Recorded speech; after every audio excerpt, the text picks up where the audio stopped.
안녕하십니까? 인생의 복잡한 문제들을 말씀으로 단칼에 해결해주는 김종근 목사의 쾌도 남마입니다.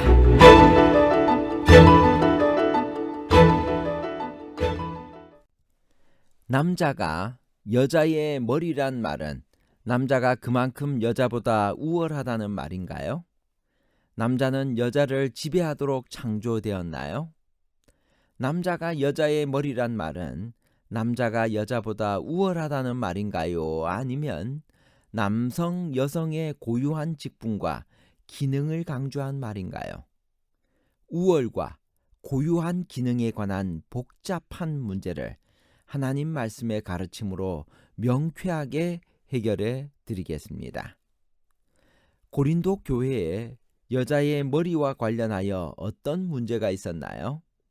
그것이 왜 문제가 되나요? 고린도전서 11장 5절에서 7절까지 있는 말씀입니다. 무릇 여자로서 머리에 쓴 것을 벗고 기도나 예언을 하는 자는 그 머리를 욕되게 하는 것이니 이는 머리를 민 것과 다름이 없습니다.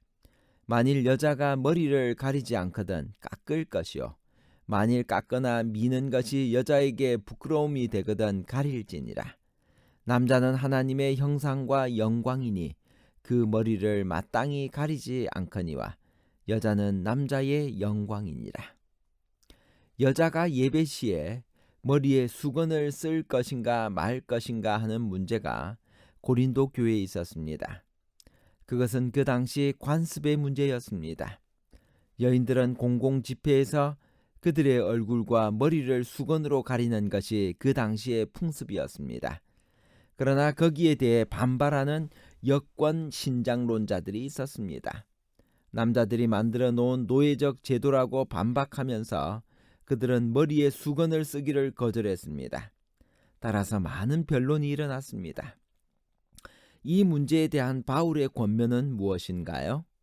그 권면은 무엇에 근거되어 있나요?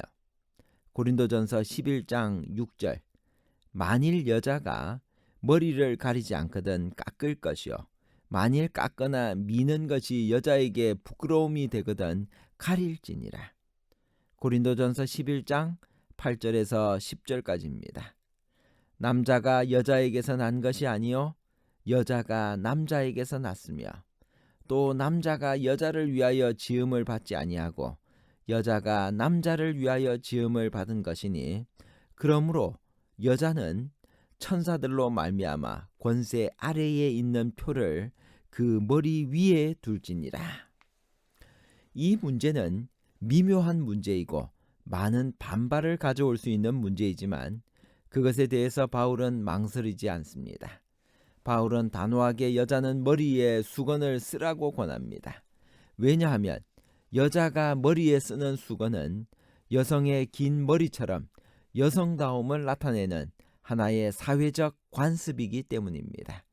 그리고 수건을 쓰는 것이 남자에게 종속되는 것이라고 생각하고 반대하는 사람들에게 바울은 여자의 머리는 남자라고 확실하게 말해줍니다. 남자가 여자의 머리라는 말은 남자가 그만큼 여자보다 우월하다는 말인가요? 바울은 남성 우월론자인가요? 고린도전서 11장 3절 그러나 나는 너희가 알기를 원하노니 각 남자의 머리는 그리스도요 여자의 머리는 남자요 그리스도의 머리는 하나님이시라. 고린도전서 11장에는 남자의 우월성을 강조하는 것 같은 말씀들이 나옵니다. 남자는 여자의 머리라든지 남자가 여자에게서 난 것이 아니요 여자가 남자에게서 났다든지 여자는 남자를 위하여 지음을 받았다든지 하는 구절들이 그것입니다.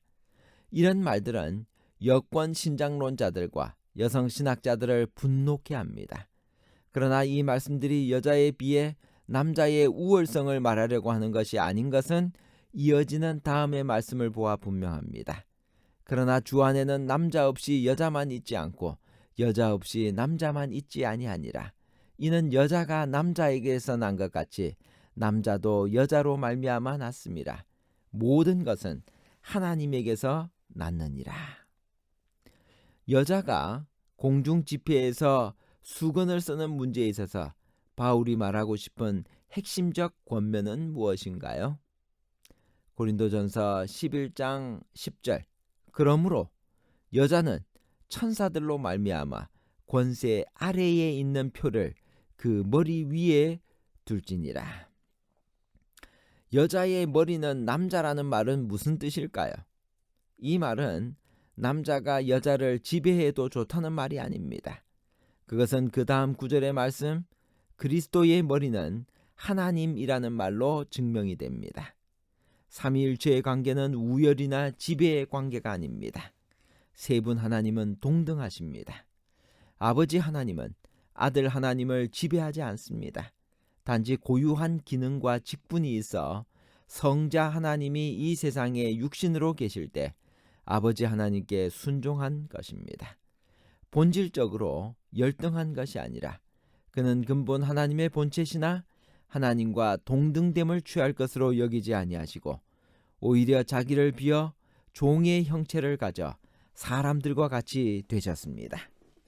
성경에서 지체의 비유를 들 때는 우열을 논하는 것이 아니라 각각의 고유한 직분과 기능을 강조하는 것입니다. 그러므로 남자는 여자의 머리라든지 남자가 여자에게서 난 것이 아니요 여자가 남자에게서 나왔다든지 여자는 남자를 위하여 지음을 받았다든지 하는 구절들은 여자에 비해 남자의 우월성을 말하려고 하는 것이 아니고 여성으로서의 기능과 직분을 강조하려는 의도였습니다.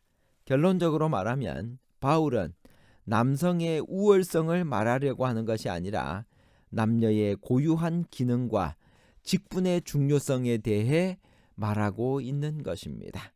다시 말하면 창조의 질서를 무너뜨리지 말라는 것입니다. 여성의 여성다움과 기능은 중요한 것인데 그것을 파괴하여 여성다움을 나타내는 사회적 통념을 거스르지 말라는 것입니다. 고린도 교회의 두 번째 문제는 성만찬 문제입니다. 어떤 문제들이 있었나요? 고린도전서 11장 20절에서 23절입니다. 그런즉 너희가 함께 모여서 주의 만찬을 먹을 수 없으니 이는 먹을 때 각각 자기의 만찬을 먼저 갖다 먹으므로 어떤 사람은 시장하고 어떤 사람은 취함이라. 너희가 먹고 마실 집이 없느냐? 너희가 하나님의 교회를 업신여기고 빈궁한 자들을 부끄럽게 하느냐? 내가 너희에게 무슨 말을 하랴? 너희를 칭찬하랴? 이것으로 칭찬하지 않노라. 내가 너희에게 전한 것은 주께 받은 것이니 곧 주 예수께서 잡히시던 밤에 떡을 가지사. 교회 예배에 관한 고린도 교회의 두 번째 문제는 공중 예배, 수건을 쓰지 않고 참석하는 여자들의 문제보다 더 심각하고 파괴적인 것이었습니다. 그것은 성만찬에 관한 문제였습니다. 초대교회 성만찬은 떡을 떼며 먹는 애찬과 겸하여 진행되었습니다. 문제는 함께 모여 성도의 교제를 나누고 공동체의 의식을 굳게 해야 할 성만찬이 오히려 분열을 초래하는 데 있었습니다. 다음과 같은 문제가 있었습니다. 첫째로 당시의 애찬은 신자들이 각각 집에서 가져온 음식을 함께 나누어 먹는 것이었는데 부유한 사람들이 각각 자기의 음식들을 먼저 갖다 먹으므로 가난한 사람들을 부끄럽게 만들어 분쟁과 편당을 일으키는 요인이 되었습니다. 둘째로 그것은 성만찬의 신성성을 깨뜨리는 신성 모독죄였습니다. 셋째로 이런 무질서와 부절죄 때문에 신자들 사이에도 약한 자와 병든 자가 많이 생겨나게 되었습니다. 결론입니다. 첫 번째, 남성의 우월성을 나타내고 여성을 비하시키는 것 같은 바울의 표현은 남녀의 우열을 논한 것이 아니라 여성의 고유한 직분과 기능을 강조한 말입니다. 지체의 비유에서 머리라는 것이 결코 지배를 나타내지 않고 기능을 나타내기 때문입니다.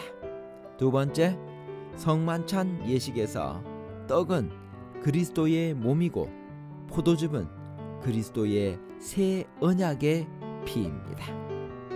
셋째, 성만찬 예식은 자기를 살핀 후에 떡과 잔을 받아야 합니다. 왜냐하면 이 떡이 그리스도의 몸을 상징하고 그 잔, 즉 포도즙이 그리스도의 영원한 새 언약의 피를 상징하기 때문입니다. 감사합니다.